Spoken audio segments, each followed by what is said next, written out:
തെക്കേ അമേരിക്കയിലെ ഏറ്റവും സമ്പന്നമായ രാജ്യങ്ങളിൽ ഒന്നായിരുന്നു വെനസ്വേല. എന്നാൽ ഇന്ന് അതല്ല സ്ഥിതി. അവിടെ വലിയ രീതിയിലുള്ള സാമ്പത്തിക അസ്ഥിരത, ഭരണപ്രതിസന്ധി, അവശ്യ വസ്തുക്കളുടെ ലഭ്യതക്കുറവ്, ഇതൊക്കെ വെനസ്വേല നേരിട്ടുകൊണ്ടിരിക്കുകയാണ്. അതിൽ നിക്കോളാസ് മദുറോ വീണ്ടും അധികാരത്തിലെത്തിയതിന് പിന്നാലെ ഒരുപക്ഷെ ആ പതനം പൂർത്തിയായി എന്ന് വേണമെങ്കിൽ പറയാം. ഇന്നിപ്പോൾ വെനസ്വേലയ്ക്കെതിരെ ശക്തമായ നീക്കങ്ങളുമായി രംഗത്തെത്തുകയാണ് American president Donald Trump. Venezuela പിടിച്ചെടുക്കാനുള്ള നീക്കങ്ങൾ സജീവമാക്കുന്നുണ്ട്. അതിന് ട്രംപ് പറയുന്ന ഒരു പ്രധാനപ്പെട്ട കാരണം നിക്കോളാസ് മഡുറോയാണ് വലിയ രീതിയിൽ ലഹരിക്കടത്തിന് കൂട്ടുനിൽക്കുന്നത്. ഏറ്റവും വലിയ ലഹരിക്കടത്ത് നടത്തുന്ന ആളാണ് നിക്കോളാസ് മഡുറോ എന്നാണ് ട്രംപിന്റെ ആരോപണം. അതുപോലെ തന്നെ നിരവധി ഭീകര സംഘടനകളുമായി മഡുറോയ്ക്ക് പങ്കുണ്ട്. വലിയ രീതിയിൽ വലിയ അളവിൽ കൊക്കെയിൻ അമേരിക്കയിലേക്ക് കടത്തിക്കൊണ്ട് അമേരിക്കയെ തകർക്കാനുള്ള ശ്രമമാണ് മഡുറോ നടത്തിക്കൊണ്ടുവരുന്നത്. അപ്പോൾ അതിനെതിരെ സൈനിക നടപടിയടക്കം ശക്തമാക്കുകയാണ് ട്രംപ്. വെനസ്വേലൻ തീരത്തേക്ക് അമേരിക്ക യുദ്ധക്കപ്പലുകളടക്കം അയച്ചിരിക്കുകയാണ്. മഡുറോയെ പിടികൂടാൻ സഹായിക്കുന്നവർക്ക് നഷ്ടപരിഹാരമടക്കം ട്രംപ് പ്രഖ്യാപിച്ചു കഴിഞ്ഞിട്ടുണ്ട്. പക്ഷേ ഇതിനെല്ലാം ശക്തമായി നേരിടാൻ മഡുറോ ഒരുങ്ങുന്നുണ്ട്. രാജ്യത്ത് സൈനിക വിന്യാസം ഉൾപ്പെടെ വർദ്ധിപ്പിച്ചുകൊണ്ട് അമേരിക്കയെ നേരിടാനാണ് വെനസ്വേല ഒരുങ്ങുന്നത്. എന്താണ് ഈ വെനസ്വേല അമേരിക്ക സംഘർഷത്തിന് പിന്നിൽ? എന്താണ് അതിൽ വാസ്തവം എന്ന് നോക്കാം. ഏജൻസി ട്രംപ് ഉന്നയിക്കുന്നത് പോലെ ഏറ്റവും വലിയൊരു ലഹരിക്കടത്തുകാരനാണോ മഡുറോ? എന്താണ് അതിലെ ഒരു വാസ്തവം? ഒരു രാജ്യത്ത് മയക്കുമരുന്ന് കാർട്ടലുണ്ടെങ്കിൽ അതിൻ്റെ രാജ്യത്തിൻ്റെ പ്രസിഡന്റാണോ അതിൻ്റെ തലവൻ? അങ്ങനെയാണെങ്കിൽ ലോകത്തെ ഏറ്റവും വലിയ കാർട്ടലുകളുടെ തലവൻ മെക്സിക്കോ പ്രസിഡന്റ് ആയിരിക്കും. കാരണം ലോകത്തെ ഏറ്റവും കൂടുതൽ കാർട്ടലുകളുള്ളത് മെക്സിക്കോയിലും കൊളംബിയയിലും ഒക്കെയാണ്. ഇപ്പോൾ അമേരിക്കയിലേക്ക് മയക്കുമരുന്ന് കടത്തുന്നുണ്ട് എന്നുള്ളത് വാസ്തവമാണ്. മയക്കുമരുന്നിൻ്റെ ഏറ്റവും മികച്ച വിപണികളിലൊന്നാണ് അമേരിക്ക. അതിൻ്റെ ഒരു പ്രധാനപ്പെട്ട കാരണം അമേരിക്കയുടെ തെക്കൻ അതിർത്തി, അതായത് മെക്സിക്കൻ അതിർത്തി എന്ന് പറയുന്ന സ്ഥലം തുറന്നു കിടക്കുകയാണ്. അവിടെ മതിൽ കെട്ടണം എന്നാണല്ലോ ട്രംപ് നേരത്തെ പറഞ്ഞത്. ട്രംപ് വാൾ എന്ന് പറയുന്നത് അതിനാണ്. അപ്പോൾ അത് തുറന്നു കിടക്കുന്ന അതിലൂടെ ധാരാളമായി മയക്കുമരുന്ന് കടക്കുന്നു. തിരിച്ച് അമേരിക്കയിൽ നിന്ന് ധാരാളം ആയുധങ്ങൾ തിരിച്ചിങ്ങോട്ടും കടത്തുന്നുണ്ട്. അതായത് ഇതൊരു കള്ളക്കടത്ത് അതിർത്തിയാണ്.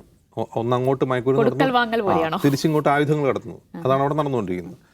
അപ്പോൾ വെനസ്വേലയെ സംബന്ധിച്ച് ഈ പ്രശ്നം ഇപ്പോൾ വെനസ്വേലയുടെ കരീബിയൻ തീരത്ത് അമേരിക്കയുടെ യുദ്ധക്കപ്പലുകൾ വന്ന് നിൽക്കുന്നു എന്നുള്ളതാണ് പ്രശ്നം. അപ്പോൾ എല്ലാവരും പ്രതീക്ഷിക്കുന്നത് വെനസ്വേലയുടെ മേൽ അറ്റാക്ക് ചെയ്യുമോ, വെനസ്വേലയെ പിടിച്ചടക്കുമോ എന്നൊക്കെയാണ് ചിന്തിക്കുന്നത്. യഥാർത്ഥത്തിൽ ഇത് മയക്കുമരുന്നുമായി ബന്ധപ്പെട്ട ഒരു കാര്യമേ അല്ല. കാരണം മയക്കുമരുന്നുമായി ബന്ധപ്പെട്ട കാര്യമാണെങ്കിൽ അമേരിക്കയുടെ എൻഫോഴ്സ്മെൻറ്റ് ഏജൻസികൾക്ക് തന്നെ തടയാവുന്നതേ ഉള്ളൂ. മെക്സിക്കൻ അതിർത്തിയിൽ സുരക്ഷ ശക്തമാക്കുകയും അവർ ആഭ്യന്തരമായി അവരുടെ റെയ്ഡ് കൂട്ടുകയും ചെയ്തു കഴിഞ്ഞാൽ മയക്കുമരുന്ന് പ്രശ്നം തീരും. ഇത് മയക്കുമരുന്നുമായി ബന്ധപ്പെട്ട പ്രശ്നമല്ല. മയക്കുമരുന്നിൻ്റെ കാർട്ടലുകളുടെ തലവനാണ് നിക്കോളാസ് മദുറോ എന്നുകൊണ്ടുമല്ല. ഇതിൻ്റെ പ്രധാനപ്പെട്ട കാരണം ഇപ്പോൾ നമുക്കറിയാം, അമേരിക്കയുടെ തൊട്ട് മൂക്കിന് താഴെയാണ് ക്യൂബ എന്ന് പറയുന്ന രാജ്യം ഉണ്ടായിരുന്നത്. ശീതയുദ്ധകാലത്ത് സോവിയറ്റ് ജയിലിലാണ് ക്യൂബ സ്വാഭാവികമായും. അപ്പോൾ ക്യൂബൻ മിസൈൽ പ്രതിസന്ധി എന്ന് പറയുന്ന ഒരു സംഭവം ഉണ്ടായിരുന്നു. അതായത് ക്യൂബയിൽ സോവിയറ്റ് യൂണിയൻ ആണവ മിസൈൽ കൊണ്ട് സ്ഥാപിച്ചു. അതായത് അമേരിക്കയുടെ തൊട്ട് അടുത്ത് മിസൈൽ സ്ഥാപിച്ചു. അത് വലിയ തോതിലുള്ള ഡിപ്ലോമാറ്റിക്, അതുപോലെ സൈനികവും നയതന്ത്രപരമായ വലിയ ഫിക്ഷൻ ഈ ശീതയുദ്ധകാലത്ത് തന്നെ കാരണമായിരുന്നു. അപ്പോൾ ഇന്നിപ്പോൾ ക്യൂബ എന്താണ്? ക്യൂബയെ അമേരിക്ക വേറൊരു രീതിയിൽ എന്ത് ചെയ്തു? പരിവർത്തിപ്പിച്ചു. അവരെ ഒരു ശത്രു അല്ലാതാക്കി മാറ്റി. അവരുടെ ഇൻറ്റേർണലി അതിന് പലതരത്തിലുള്ള തന്ത്രങ്ങൾ അമേരിക്ക പരീക്ഷിച്ചിട്ടുണ്ട്. ക്യൂബയുടെ തന്നെ ആഭ്യന്തരമായ രാഷ്ട്രീയ പരിവർത്തനം, നയതന്ത്ര നീക്കങ്ങൾ, അങ്ങനെ പലതരം നീക്കങ്ങളിലൂടെയാണ് അത് സാധ്യമായത്. അതല്ലാതെ ക്യൂബയെ ഭീഷണിപ്പെടുത്തി വരുതിയിലാക്കാൻ അമേരിക്ക ഒരു കാലത്തും കഴിഞ്ഞിട്ടില്ല. ഒരു വശത്ത് USSR ഉണ്ടായിരുന്നപ്പോഴും USSR ഇല്ലാതായതിനു ശേഷവും, ഇപ്പോൾ USSR ഇല്ലാതായിട്ട് എത്രയോ വർഷങ്ങളായി, ആ വർഷങ്ങളിലൊന്നും ക്യൂബ കീഴടങ്ങാൻ തയ്യാറായിരുന്നില്ല, പ്രത്യേകിച്ചും ഫിദൽ കാസ്ട്രോയുടെ നേതൃത്വത്തിൽ. സ്വാഭാവികമായും വെനസ്വേലയുടെ രീതി അതാണ്. വെനസ്വേല ഒരു സോഷ്യലിസ്റ്റ് രാജ്യമാണ്. ഹൂഗോ ഷാവേസ് എന്ന് പറയുന്ന ഒരു സോഷ്യലിസ്റ്റ് നേതാവായിരുന്നു അവിടുത്തെ പ്രസിഡന്റായിരുന്നു. ഷാവേസ് ആകട്ടെ ഫിദൽ കാസ്ട്രോയെ പോലെ തന്നെ അതിശക്തനായ അമേരിക്കൻ വിരുദ്ധനാണ്. അമേരിക്കയ്ക്കെതിരായിട്ടുള്ള റെട്ടറിക്കുകൾ കൊണ്ട് ശ്രദ്ധ നേടിയ ഒരാളാണ് അദ്ദേഹം. ഇന്ന് മാത്രമല്ല, ഹ്യൂഗോ ഷാവേസിൻ്റെ നയങ്ങൾ, അദ്ദേഹം പിന്തുടർന്ന സോഷ്യലിസ്റ്റ് നയങ്ങളാണ്. ഒരു കാര്യം കൂടി മനസ്സിലാക്കണം, വെനസ്വേലയാണ് ലോകത്ത് ഏറ്റവും കൂടുതൽ എണ്ണ നിക്ഷേപമുള്ള രാജ്യം. അത് ഗൾഫ് രാജ്യങ്ങളോ അമേരിക്കയോ റഷ്യയോ ഒന്നുമല്ല, വെനസ്വേലയിലാണ് ഏറ്റവും കൂടുതൽ എണ്ണ നിക്ഷേപമുള്ളത്. അപ്പോൾ സ്വന്തം രാജ്യത്തെ എണ്ണ എങ്ങനെ ജനങ്ങളുടെ ക്ഷേമത്തിന് വേണ്ടി ഉപയോഗിക്കാം എന്ന രീതി നടപ്പാക്കിയ ഒരു നേതാവായിരുന്നു ഹ്യൂഗോ ഷാവേസ്. അതുകൊണ്ട് തന്നെയാണ് ഹ്യൂഗോ ഷാവേസിന് വൻതോതിലുള്ള ജനകീയ പിന്തുണ വെനസ്വേലയിലുണ്ടായിരുന്നു. ഷാവേസിൻ്റെ മരണത്തെ തുടർന്ന് അദ്ദേഹത്തിൻ്റെ പിൻഗാമി, അദ്ദേഹം തന്നെ നോമിനേറ്റ് ചെയ്ത ആളാണ്, പിൻഗാമിയായി ഈ നിക്കോളാസ് മദുറോ അധികാരത്തിൽ. പക്ഷെ മദുറോ ഷാവേസിനെ പോലെ അങ്ങനെ ഒരു എന്താ പറയുക, കരിഷ്മയുള്ള ആളായിരുന്നില്ല. ജനകീയനല്ല എന്നല്ല, ജനങ്ങളെ ആകർഷിക്കാനുള്ള കഴിവ് ഷാവേസിനോളം നിക്കോളാസ് മദുറോയ്ക്കില്ല.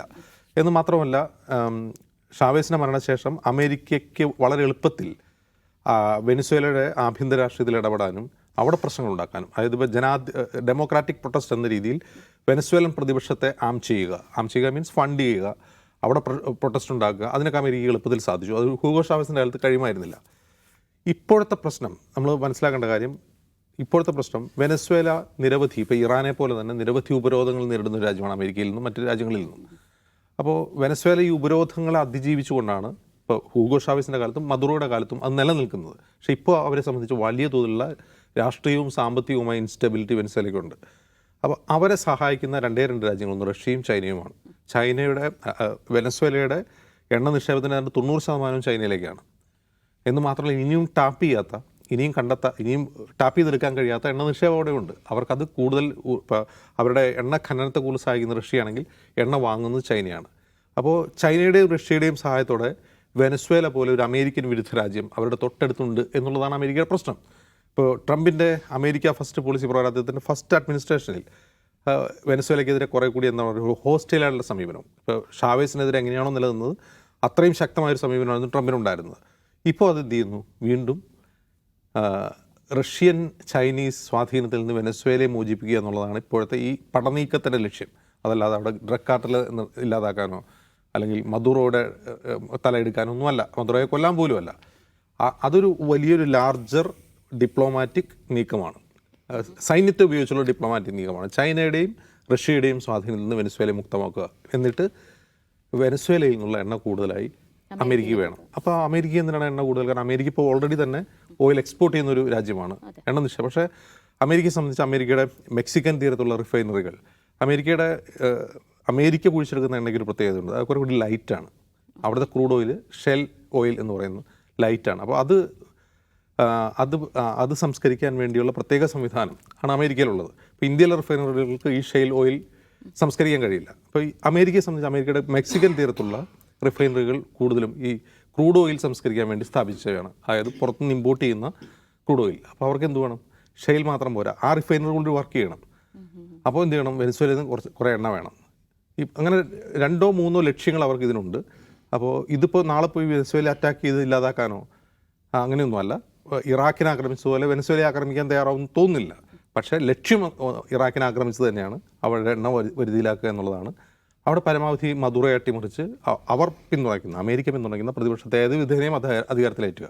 അങ്ങനെ പലവിധ ലക്ഷ്യങ്ങളിലും ഒന്ന് തന്നെയാണ്. പക്ഷെ അത് വിജയിക്കില്ല എന്നാണ് പലരും പറയുന്നത്. അതിൻ്റെ കാരണം ക്യൂബയെ അമേരിക്കയെ വരുതിയിലാക്കാൻ കഴിഞ്ഞെങ്കിൽ, അതായത് ക്യൂബ ഒരു ഹോസ്റ്റൈൽ കൺട്രി അല്ലാതാക്കി അവർക്ക് മാറ്റാൻ കഴിഞ്ഞെങ്കിൽ അതേ സമീപനം തന്നെയാണ് വെനസ്വേലയോടും സ്വീകരിക്കുന്നത്. ഇപ്പോൾ വെനസ്വേലയെ അവർക്ക് റഷ്യൻ ചൈനീസ് ഇൻഫ്ലുവൻസിൽ നിന്ന് മോചിപ്പിക്കണമെങ്കിൽ ക്യൂബയോട് ചെയ്ത സമീപനം ചെയ്യണം. പക്ഷേ ട്രംപിന് അതല്ല ലക്ഷ്യം. ട്രംപ് കുറേ കൂടി ലൗഡാണ്.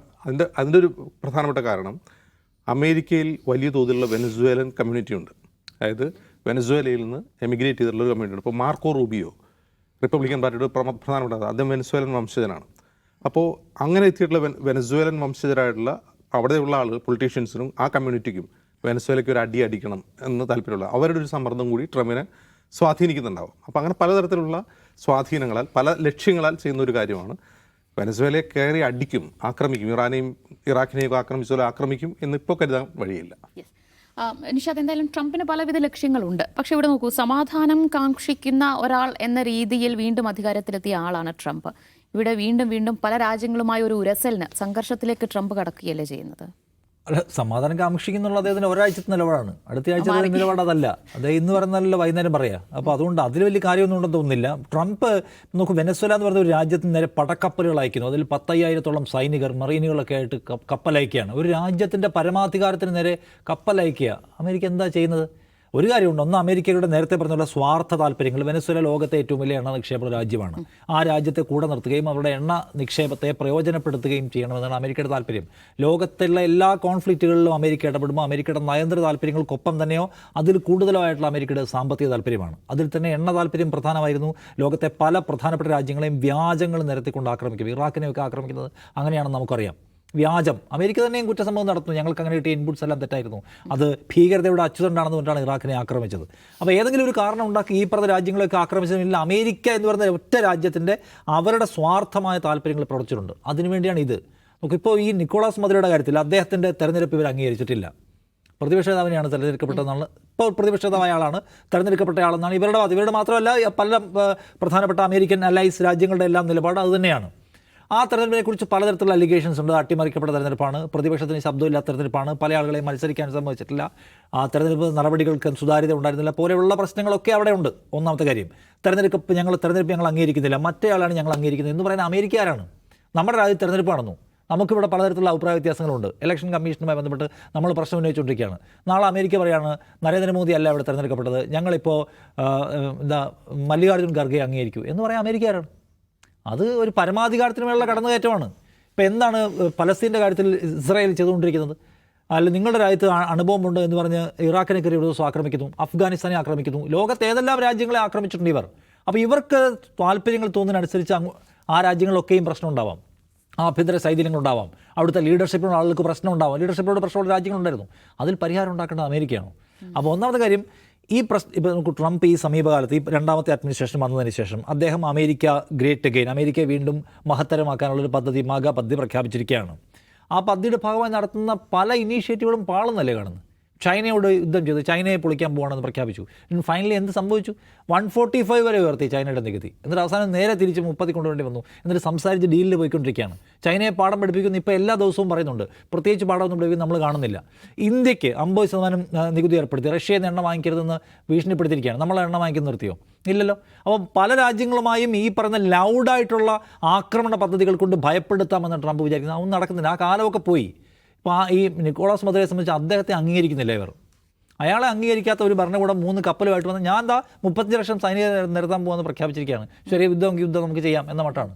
അങ്ങനെ വിജയിക്കാനും പോകുന്നില്ല ഇത്. ഒന്നാമത്തെ കാര്യം, അവിടെ ഡ്രഗ് കാർട്ടൽസ് ഉണ്ടെന്ന് കരുതുക, അത് പരിഹരിക്കാനുള്ള ബാധ്യത അമേരിക്കയ്ക്കില്ല. അത് അവരുടെ ആഭ്യന്തര പ്രശ്നമാണ്. അവിടെ തെരഞ്ഞെടുപ്പുമായി ബന്ധപ്പെട്ട പ്രശ്നമുണ്ട്, അത് പരിഹരിക്കാൻ അമേരിക്ക UN ഒന്നും അല്ലല്ലോ, അങ്ങനെ ഒരു അവകാശം അമേരിക്കയില്ല. അപ്പോൾ അത് ഇങ്ങനെ പരിഹരിക്കാം, എന്നിട്ട് ഇങ്ങനെ ഇവരെ കൂടെ കൂട്ടാമെന്ന് വിചാരിക്കുന്നത് ഫ്ലോപ്പ് പരിപാടിയായിരിക്കും. നേരത്തെ പറഞ്ഞ പോലെ നയതന്ത്രപരമായി അവിടുത്തെ തെരഞ്ഞെടുപ്പിനെ അംഗീകരിക്കാം, അല്ലെ അവിടുത്തെ ലീഡർഷിപ്പുമായിട്ട് ബന്ധം ഉണ്ടാക്കാം. ബന്ധമൊക്കെ ഉണ്ടാക്കിയിട്ട് അവരുമായിട്ട് ഊഷ്മളമായ വ്യാപാര നയതന്ത്ര ബന്ധം ഉണ്ടാക്കാൻ ശ്രമിക്കുന്നതിന് പകരം ഒച്ച വെച്ചും ഭീഷണിപ്പെടുത്തും. ഹീസ് ആക്ടിങ് ലൈക്ക് എ കവലച്ചട്ടമ്പി, അങ്ങനെ പറഞ്ഞ ആൾക്കാരെ ഭയപ്പെടുത്താമെന്നാണ്. അങ്ങനെയൊക്കെ പറ്റും. ലോകത്ത് ഏതൊക്കെ തരത്തിലുള്ള സഖ്യങ്ങളും സമവാക്യങ്ങളും ഉണ്ട്. എല്ലാ സഖ്യങ്ങളും അമേരിക്ക സെൻറ്റേഡ് ആയിട്ടുള്ള ഒന്നല്ല. അത് മനസ്സിലാക്കിയാൽ ഇപ്പോഴത്തെ ഈ സൈനിക നീക്കത്തിന് പ്രത്യേകിച്ചൊന്നും സംഭവിക്കാൻ സാധ്യതയില്ലെന്ന് മനസ്സിലാക്കണം. ഈ ഡ്രഗ് കാർട്ടൽസുമായി ബന്ധപ്പെട്ടൊക്കെ എന്തെങ്കിലും ചില പൊടി നമ്പർ കാണിക്കാൻ പറ്റിയേക്കും. പക്ഷേ ആത്യന്തികമായ ലക്ഷ്യം അവിടെ പൊളിറ്റിക്കൽ ചേഞ്ച് കൊണ്ടുവരാനുള്ളതാണ്. അതത്ര ഈസി ആയിരിക്കും. 5000 പട്ടാളക്കാരെ 3 കപ്പലും വെച്ച് വെനസ്വേലയുടെ രാഷ്ട്രീയഗതി മാറ്റിക്കളയാം എന്നിങ്ങനെ വിചാരിക്കുന്നുണ്ടെങ്കിൽ മണ്ടത്തരായിരിക്കുമെന്ന് എനിക്ക് തോന്നുന്നു. യെസ്, എന്തായാലും എല്ലാ കാര്യത്തിലും ബിസിനസ് മൈൻഡോടുകൂടി കരുനീക്കങ്ങൾ നടത്തുന്നയാളാണ് ട്രംപ്. അതിന്റെ ഭാഗമായി തന്നെയാണ് വെനസ്വേലയിലേക്കും നീക്കങ്ങൾ നടത്തുന്നത്. അവിടെയുള്ള എണ്ണയാണ് ലക്ഷ്യം. പക്ഷെ അത് അത്ര കണ്ട് വേഗത്തിൽ നടപ്പാക്കാൻ ട്രംപിനെ കൊണ്ട് കഴിയുമെന്ന് കരുതാൻ കഴിയില്ല.